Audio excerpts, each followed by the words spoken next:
Ladies and gentlemen, welcome back to my channel, the world's most channel, the world. Thanks for this, by the way. That was pretty cool, he is. Dwayne "The Rock" Johnson. You know who he is, WWE star, mega A-list actor, Kevin Hart babysitter. He's The Rock. There's not much to say about him that you don't know. But whereas he used to have the reputation of your typical action star with mediocre movies, I feel like that reputation has gotten a lot worse in recent years. Between his massively inflated ego, box office bombs, and bland one-dimensional characters, The Rock has become a superstar that people are starting not to like. And I wanted to know where this super started. Like, has The Rock always been this way and we just finally got tired of it? Or was there a shift somewhere? Well, to find out, I did something that no one else with a life would ever think to do. I watched The Rock's entire filmography. That's right, I subjected myself to not 10, not 20, not 30, not 40, just kidding, 40 Rock movies. These are all movies that he's either starred or been a supporting role in, so I'm excluding any uncredited or cameo roles, and I'm also excluding TV appearances, so no shows or WWE stuff, because let's be honest, 40 Rock movies is torture enough. And I graded these movies on his acting performance, how Rock is he, which basically means imagine the most Hollywood obnoxious Rock movie you can. How close is it to that? So the larger the number, the worse. Entertainment value, rewatchability, and story quality. And remember, this is all subjective, okay? So if you don't agree with my ratings, too bad. Should have made the video yourself then. Now, I'm not gonna be going in depth on all these movies because that would make this video entirely too long, and by the looks of it, it's probably gonna be too long already. So instead, I'm gonna break The Rock's career into eras, and era 1 is what I like to call the Pebble Era. This era is pretty much a Rock who's new to acting, maybe even a little unsure of himself, so very, very far from the Rock that we know and tolerate today. It was very charming seeing his early days. You know, our 6'5", 260-pound little Samoan boy was finally growing up and venturing out into the world. Now, just to be clear, by this time, The Rock was already very much a WWE star, so it's not like he was new to fame or being in the spotlight. But I don't know, watching some of these movies, it felt very apparent that he just wasn't quite used to acting yet, and his acting skills, they just weren't there. Starting with his very first role, The Mummy Returns. Now, this movie gets a little bit of an asterisk to it because it's not really a Rock movie. He was in it for like 5 minutes, even less if you don't count the CGI stuff. So in the context of this video, there's not really much to say about it other than it's his first role. His acting performance is just meh, although take that with a grain of salt because there's not really much to go off of. And the movie's just okay. So this one gets a good old C on the Ramsey rating list, patent pending. The Scorpion King is The Rock's second movie, and this movie is a scam because The Rock plays the Scorpion King in The Mummy Returns, so I was expecting this movie to be like a spin-off prequel to it, but this movie has no relation to The Mummy Returns or the Scorpion King character in general. The only relation is that the bad guy is like weirdly into scorpions and The Rock gets bit by one like once. Remember, Nubian eyes will be watching you, Scorpion King. But overall, the movie was pretty bland. The story was really boring, and the action was cool, but not enough to make up for it. And The Rock's performance in this was so flat, you could have skipped him across a lake. He had no emotional range, he delivered every single line exactly the same. This was not a Rock who could carry a movie yet. The people are not my problem. Memnon is. You and the people have the same problem.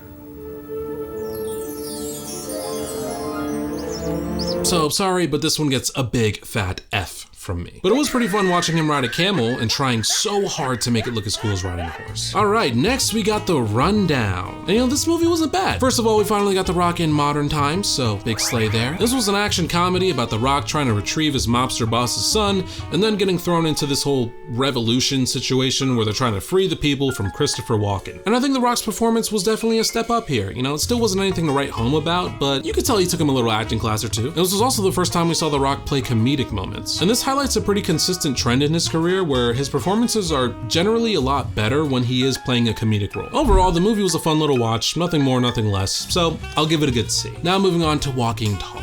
In this movie, The Rock is a retired soldier who moves back to a small town only to find out that it's been overtaken by crime and corruption. Now, I don't have much to say about this movie, but it does make progressively less sense as it goes on. Like halfway through, he gets elected as sheriff to fix the corruption in town, but he kind of becomes equally corrupt, just in the opposite way. Like he fires the whole department and replaces everyone with one Johnny Knoxville. He's breaking people's taillights during traffic stops, interrogating people and destroying their property. He's knocking boots while on the clock. This dude is not qualified to uphold the law. But anyways, again, his performance in this movie is just meh, which is probably a word you're gonna hear me say a lot in this video. Like it's maybe a little bit better just through having more experience, but it's still very flat, still not very dynamic, so overall I'll give Walking Tall a C. Moving on to Be Cool. And this movie was pretty fun. It's the sequel to Get Shorty, a movie where John Travolta is a mobster who becomes a big-time movie producer. So Be Cool's just like the music industry version of that. There were some funny moments here and there, and the story was fun, but The Rock's performance in this movie was kind of really good, like one of his best, I think. And again, it's because this is a very comedic role, because his character is just a complete and total himbo. And I don't know how to say this without it sounding mean, because I mean this in the best possible way, but I think The Rock is at his absolute best when he's playing himbos, playing a complete airhead. And I think it's because of that subversion of expectations, you know, a huge, macho, intimidating man who's actually just really dumb and sweet. I can honestly say he was the highlight of the movie for me. The scenes I enjoyed the most were the ones he was in. So yeah, I think his performance in this movie was really good. Definitely the best one so far, by far. And the movie was pretty fun too. I'll give it a B. Next, we got Doom, an action horror movie based on the Doom video games. It was a fun watch, and it had that early 2000s cheesiness to it, so it felt kind of nostalgic too. But The Rock's performance again was just meh. Again, it's just flat and one-dimensional. So yeah, unfortunately on the back of a great performance, we have ourselves a forgettable dud. But the movie itself was a good time. I'll give it a B. Next up is Southland Tales, and this is one of the weirdest movies I have ever seen. And it's very frustrating for me as a commentary channel, because I want to talk about this movie with you guys, but I don't know how. Because there was not one point in this movie from the first second to the last where I felt like I even kind of knew what was going on. So I'm just gonna read you the IMDb description and you can try to grasp what the hell this movie's about from there. During a 3-day heat wave just before a huge 4th of July celebration, an action star stricken with amnesia meets up with a porn star who's developing her own reality TV project and a policeman who holds the key to a vast conspiracy. So yeah, figure it out. And trust me, that description does not give it justice. This movie feels like the most confusing high you'll ever experience. But moving on to The Rock, most of the movie he was just kind of scared or confused, so we got a little bit more range from him than we're used to. We also got a hard R from him.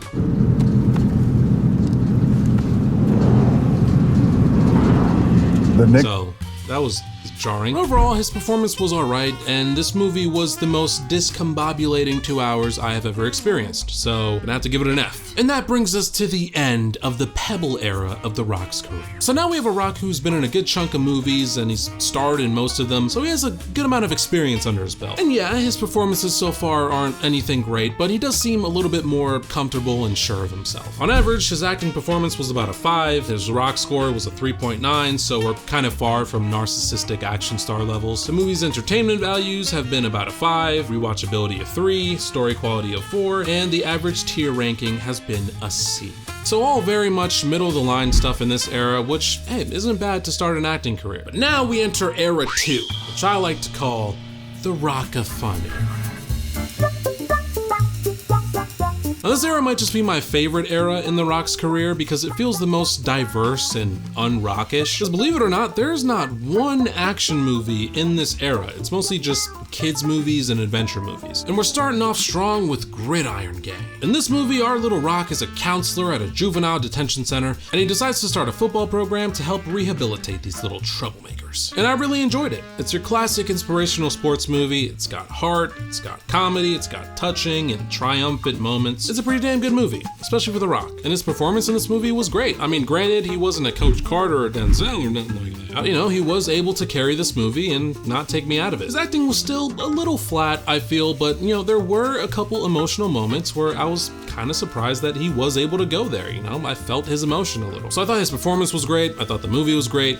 I'll give it an A. Good job, my sweet, sweet Rock. And we're keeping the bangers coming because next we got the game plan. which I consider to be one of The Rock's best movies. He plays a superstar football player who finds out he has a daughter, and then they just get into all sorts of hijinks. And I really loved seeing the father-daughter dynamic that we got to see grow in this movie. And it was really nice seeing The Rock in a more tender role that he hasn't really played yet. But again, this is more of a comedic role, which I think he just excels in more than the boring, typical action stuff. Also, Madison Pettis was just unbelievably adorable in this movie. Just watching her made me want to have a daughter that I very much cannot afford. This movie's a classic, there's not much to complain about. It's just a nice, fun comedy flick for the whole family to enjoy. S tier. But this is where the bangers stop, because next is Get Smart. It's a spy comedy movie starring Steve Carell and Anne Hathaway, where they have to work together to stop a terrorist attack from killing the press.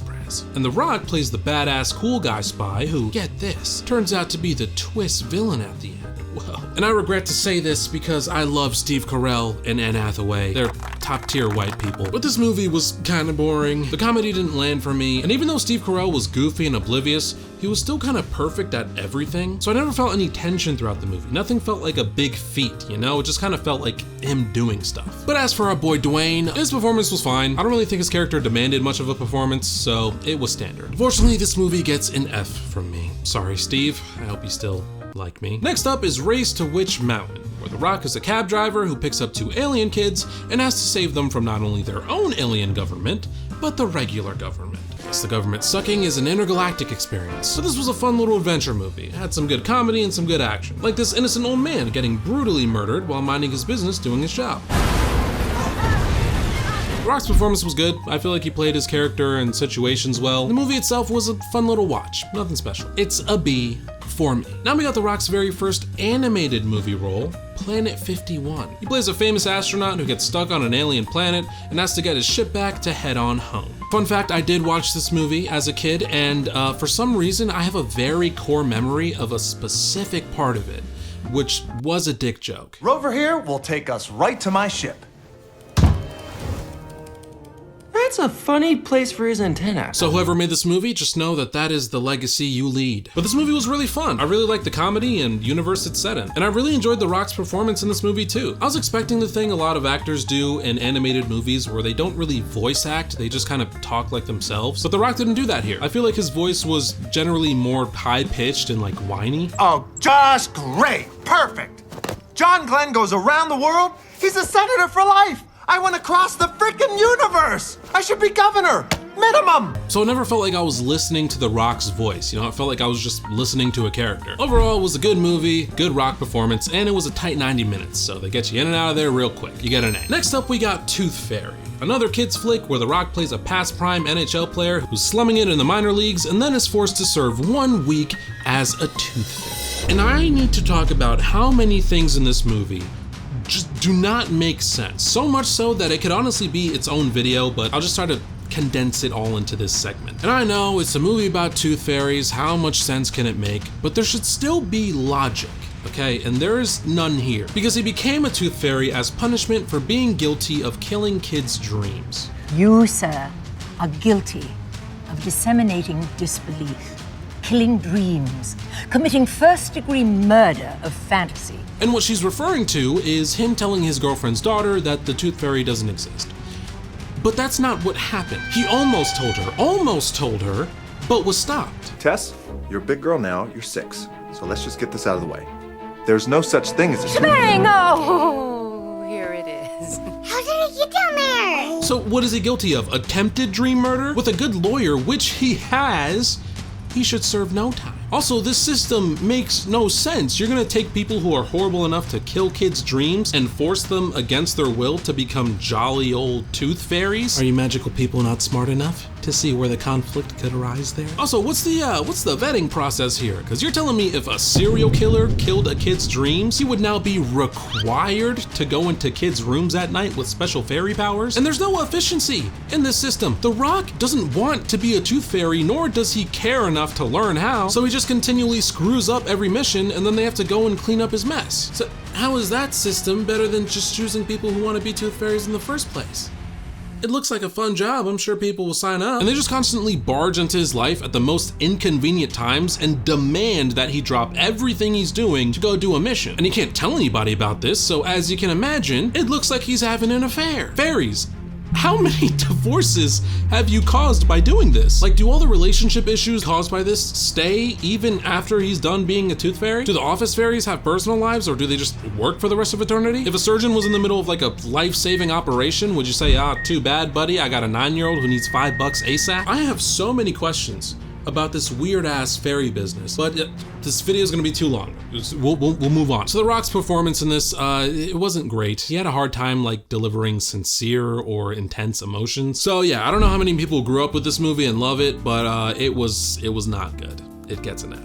I'm sorry. And all right, that's it for Era 2. And even with the sloppy ending, it's a pretty good era. Almost all the movies were pretty good. I feel like the roles were definitely a lot better than Era 1, and the acting slowly but surely is getting a little better. So very nice, good job, Rock. And the averages are looking a lot better too, so you know, let's keep the ball rolling, all right? And move on to our next era, the action star Rock era. Now, unfortunately, the ball does not, in fact, keep rolling. It actually stops right here. Because this is the era where Dwayne takes a hard shift into action and just stays there. And there are a ton of movies in this era, all right? In the span of 5 years, The Rock made 11 movies. Dude, take a break. I'm exhausted just saying that. And this is also the era where his production company, 7 Bucks Productions, gets started. So as these movies go on, he's just gonna have more and more of a say on how they're made. And not only does his career take an action star shift, so does his body, because this is the emergence of bald, steroid-using Rock. Allegedly, I said allegedly. So it's safe to say that the frail, hair-follicled Rock that we've seen so far is officially dead and gone. He's not our little Samoan boy anymore. He's metamorphosizing into the entertainment conglomerate that we know him as today. So in keeping with the Rock spirit, I think it's time that I metamorphosize a little bit too. I'm sick of these frail muscles and stupid hair. I'm ready to become the human embodiment of a protein bar. And luckily for me, I found the magic spell that's gonna get me there. So just give me a second. Here we go. All right. It's about drive. It's about power. We stay hungry.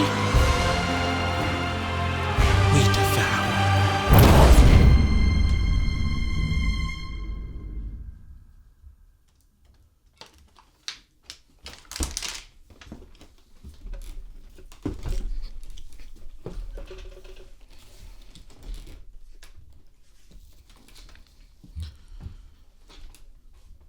So, yes, I'm The Rock now. All right, let's start with our first movie, Faster. It's an action thriller where The Rock is an ex-con who gets out of prison and just kills everyone who was responsible for his brother's death. And this is just prime Rock right here. Yes, I'm gonna be wearing this for the rest of the video. The look, the subtleties, the line deliveries, literally everything about this movie screams prime Rock, which was almost jarring, because I was expecting the shift into modern day Rock to be more gradual, but no, baby, it is swift and sudden. Anyways, despite this movie being prime Rock and that usually being a bad thing, I actually think it works here, because it just felt like a worse John Wick, but not in a bad way. It's the same premise of a guy just killing a whole bunch of bad guys out of revenge, and that being the movie. The Rock's performance in this was alright, but this is just another performance where his emotional range just wasn't there. It's mainly just one-liners that he delivers very sternly and seriously, which, spoiler alert, is going to be very common. But despite the mediocre performance, I still think the movie was pretty entertaining. I'll give it a good B. Next, we got our first Fast and Furious movie, Fast 5. And here's the deal, I had never watched any Fast and Furious movies, so I didn't know how much of them he was in, but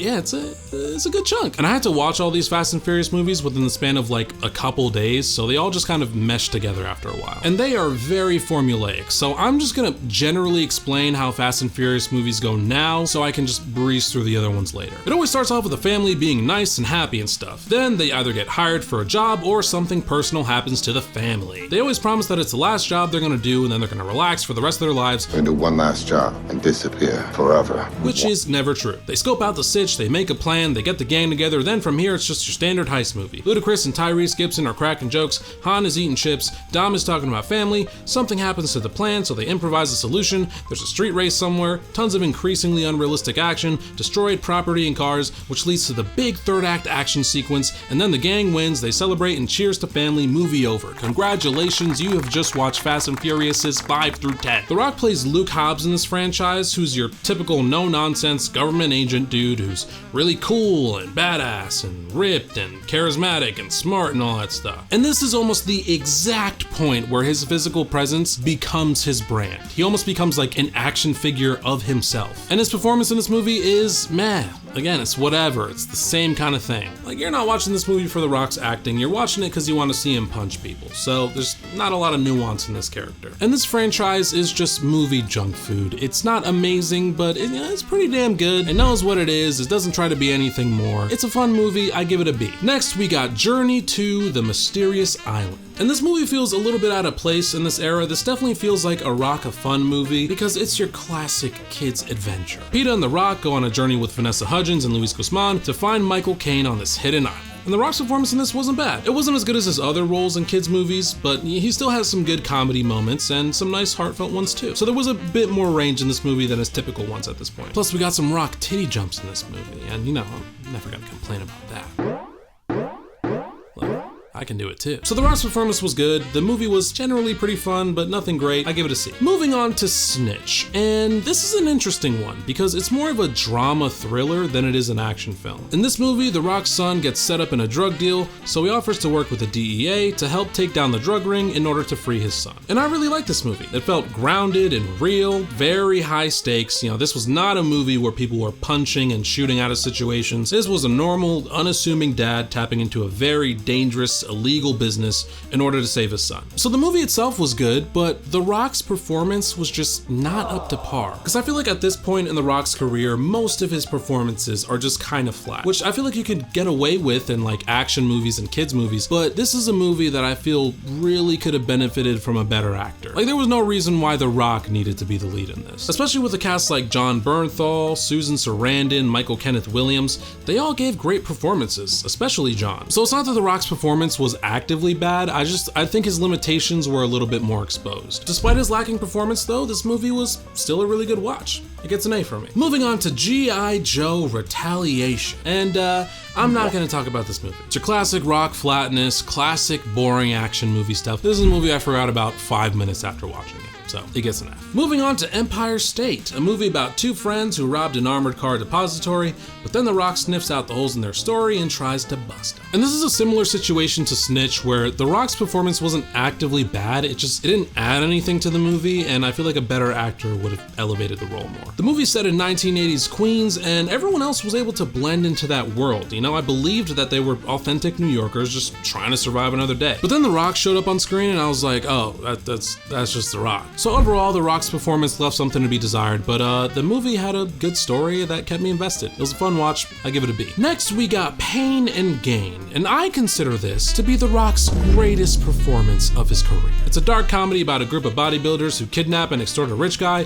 which ultimately blows up in their face. It's completely over the top and alpha male-ish in the best possible way, and it's hilarious watching these three muscular idiots sloppily try to pull off this elaborate scheme. And I love Rock's performance in this movie for the same reason I loved his performance in Be Cool. He's playing an absolute tank of a person who's just a complete airhead. Except in this movie, it's cranked up tenfold, and it works really well. He's really good at playing a dumbass, but like in a serious way, and it adds a lot to the movie. Listen, Danny, I know what it's like to think you killed somebody. I mean, you got Jesus and the devil swirling. That's it, get it. Jesus, devil swirling all up in your head. And so it's no coincidence that, like Be Cool, I think he's the highlight of this movie. And this is what really pisses me off about The Rock's career, because I feel like he could have had such a better filmography if he just took more risks and played more nuanced characters. Because listen, playing the badass action star every once in a while, I get it. I got no problem with that. But if he just did more roles like this, where the character's more flawed, whether for comedic effect or dramatic effect, not only would his new movies be a lot more successful, but he'd also be a lot more respected of an actor, kind of like how Dave Bautista is now. But that's the problem with The Rock. I don't think he's interested in being an actor, he's interested in being a movie star. But I'm getting a little ahead of myself. His performance was great, the movie was great, it was super fun, super funny.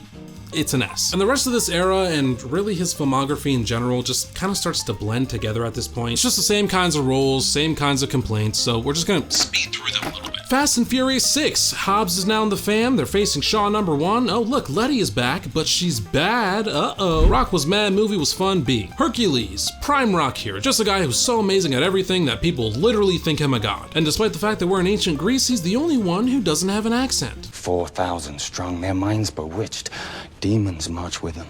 So now we're fighting demons. Performance forgettable, movie regrettable. F. Furious 7. Now the gang has to defeat Shaw number 2. The Rock isn't really in this one that much, but it's just the same old, same old. He also breaks a cast off his still healing arm through sheer willpower, so that's cool, I guess. Rock mad, movie fun. B. San Andreas, California dying, The Rock flying, saving his family like the badass he is. Performance boring, movie whatever. D. And alright, so that's era 3, and this era was truly career defining, for the worse. Because The Rock shifted from an actor who took more interesting roles to just pure blockbuster fodder. It's very apparent at this point that The Rock is not really interested in acting, he just wants to be the center of floating head posters. And the averages reflect that. They're pretty much all down across the board, and the Rock ability factor is really getting up there. So yeah, this was a big hit in The Rock's career, and unfortunately moving on, it doesn't get any better.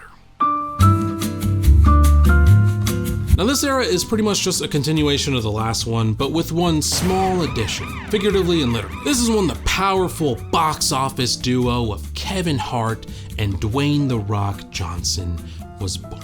Which I do think was a positive in The Rock's career, but it was more like a small bump in a downward trajectory than a revitalization. Starting with Central Intelligence, a buddy cop movie where The Rock drags his former high school classmate Kevin Hart into a crazy CIA adventure. And this movie's good. The Rock and Kevin Hart have great chemistry, and their characters play super well off each other. And The Rock does play an airhead in this movie, which we've established that I enjoy, but this performance wasn't as good as the other ones to me, and I think it's because there's too much Rock injected into this role. You know, like he's still a badass CIA agent, whereas in the other films he wasn't really portrayed as a badass, at least not as much. But it's still a good performance and a good movie. It gets a B. Next up is Moana, another animated role where he plays Maui, a demigod who begrudgingly helps Moana save her island, and sings along the way.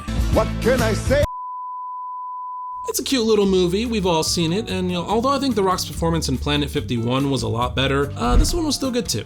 I give it an A. Next is The Fate of the Furious, and I think this was a little better than the other Fast and Furious movies, just because we got to see Dom in an antagonist role, which was pretty cool. It's the same character, same type of movie, but I'll give this one an A. Next is Baywatch, and this movie sucked. This is another one I can make a video about all on its own, so I'm gonna shut up about it. But yeah, it wasn't good. The Rock basically just played a live action Larry, so yeah, F. Next, to continue our Hart Rock saga, is Jumanji: Welcome to the Jungle. And this movie was fun. It's obviously nowhere near the first Jumanji, but in terms of reboots, it's not bad. The Hart Rock chemistry is there, Jack Black is awesome in it, and The Rock gives a fun, albeit typical performance. It's a B. Next is Rampage, another forgettable action movie where regular ape turned into big aggressive ape, then The Rock works with Negan to turn him into big nice ape.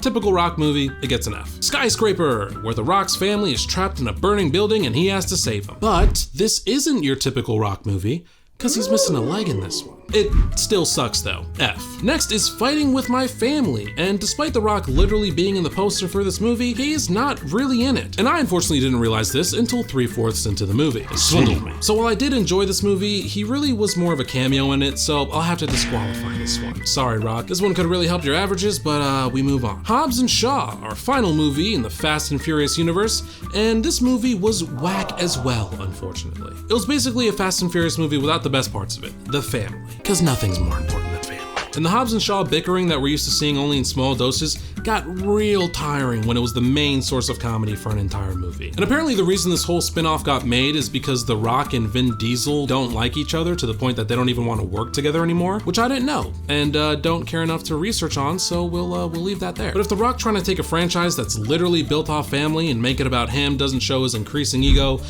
nothing does. This one's a D. Oh look, Kevin Hart's in this one too. And lastly is Jumanji: The Next Level, the sequel to the reboot of Jumanji. And this movie was okay, but it was just a worse version of the first one, and The Rock really tried, but his Danny DeVito impersonation... I have one important question. Who is Jumanji? It could have been better. I'll give this one a C. And alright, the Kevin Hart era is over. And this era sucked. I'll give it some credit, it did start off okay, and Kevin Hart did add to it, but then it just turned into poopy. And I don't like watching poopy, because poopy is yucky. But now we're heading into the final and most recent era of The Rock's career, Rock Alpha.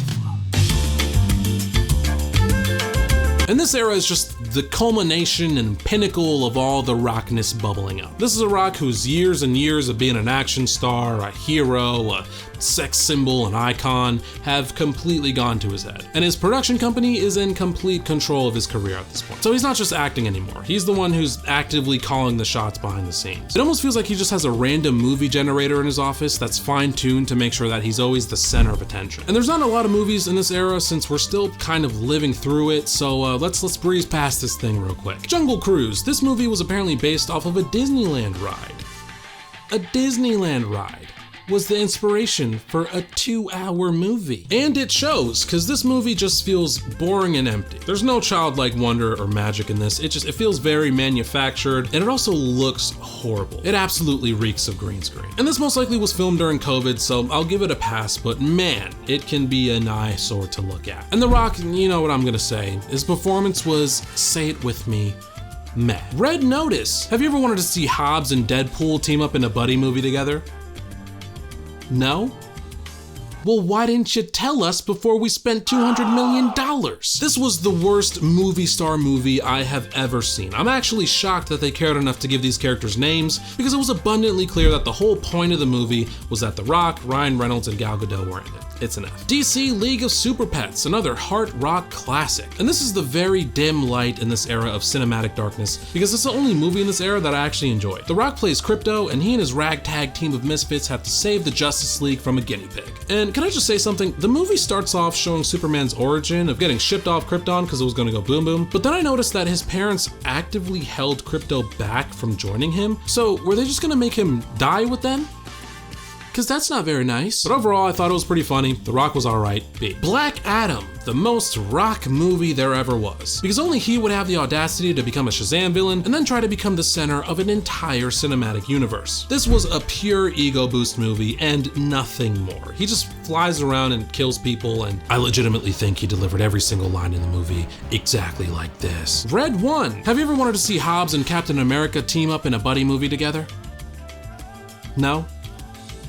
Well, why didn't you tell us before we spent $350 million? The Rock was The Rock, you knew that, and it was your standard action movie, you knew that, but the concept was kind of cool, I guess, so I'll give it a D. And the last movie of this godforsaken video, Moana 2. And I'm not even gonna lie to you guys, I didn't watch this movie, which I know isn't very scientifically thorough of me, okay? I'm sorry, but it's not my fault, okay? Because I was going to watch this movie, I was literally walking into the theater to watch it, but then the fire alarm went off, and so I left and got Chili's instead. Hi, welcome to Chili's. And hey, AMC, if you're watching this, I'm still waiting for my refund, thanks. But the movie's been out for a while, and I haven't really heard any buzz about it, so I'm just gonna assume it's a slightly worse version of the first one and rate it as such. Okay, 40 movies later. We've gone through the entirety of The Rock's film career, looked at all the hills and valleys, and we got all this data to show for it. Look at this.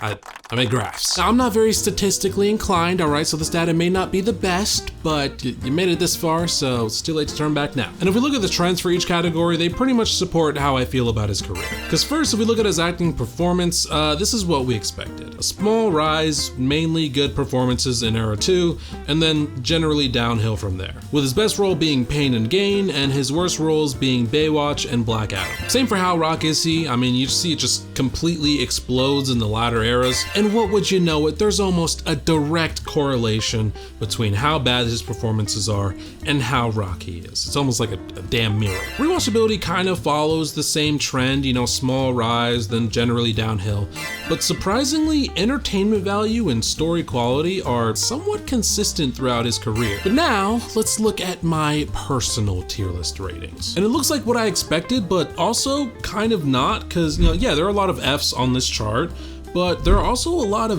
Bs. I mean, it's the second biggest category. So, you know, definitely better than I would have guessed. And if you look at his lower tiered movies, you'll notice that a lot of them are newer ones, which makes sense and corresponds with what we've seen so far. But when I look at the higher tiered movies, I noticed that some of them I wouldn't really consider much better than the lower tiered ones. Like if you look at Doom, which I had at a B spot, is it really that much better than like Red Notice or Skyscraper? They're honestly probably the same. So why is it that one is in B and the other ones are in F? Well, I don't think it's because my rating is like crazy off or inconsistent. I think I just really underestimated the negative impact overexposure has on how an actor and their projects are perceived. Because The Rock is one of the most overexposed actors of the last decade. And I mean, he's still keeping the movie train chugging. He has 11 projects in development right now. So when I was watching all these movies, I started to be less excited and less forgiving the more that I watched, because I kind of just got bored and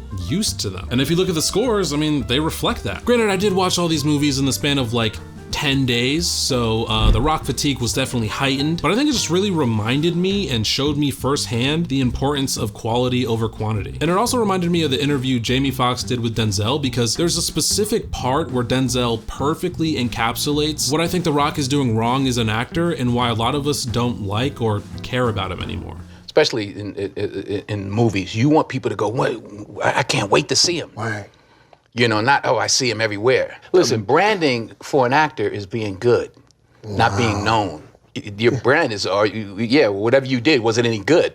Not how many likes you got. And I think the reason The Rock is falling into this trap is because, again, he's not interested in being an actor. He's interested in being a movie star. Like, I don't necessarily think The Rock loves acting. I just think that he loves the fame and fortune that comes with it. That's why he's been the star of every single movie he's been in since Furious 7, which was 10 years ago. And there were probably some good roles offered to him where he'd be a supporting character in like a really good movie, but I feel like if he's not the star, he feels like it's not worth doing. But the thing about being a movie star is you kind of have to be widely loved. You know, that's kind of the main requirement. And so if you're making so much of the same exact project that people don't really care about you anymore, that's kind of a problem. Because the only thing that The Rock as an actor can offer is his name. That's the only thing he brings to the table, is the fact that he is The Rock. So when that oversaturation starts to water down that name, well, now you don't really have anything that studios or audiences are interested in. And I think the whole Black Adam fiasco made him realize that, because he seems like he's more interested in taking on more serious, nuanced roles from now on. And with this new A24 movie coming out,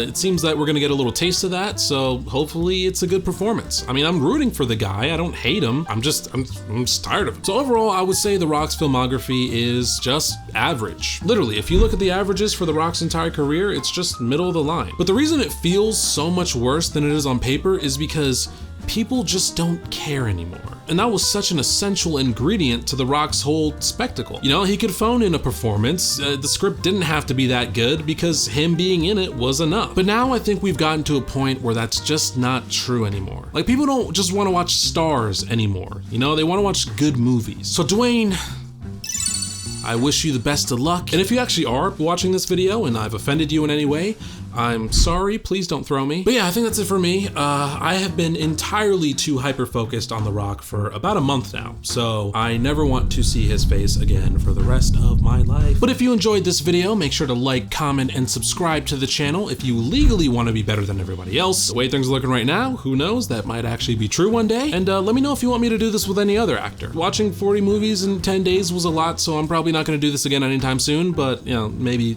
one day. And stay tuned for my next video where I help deliver someone's baby with no prior experience or knowledge on the subject. It's gonna be gross. All right, see you in the next one. Bye.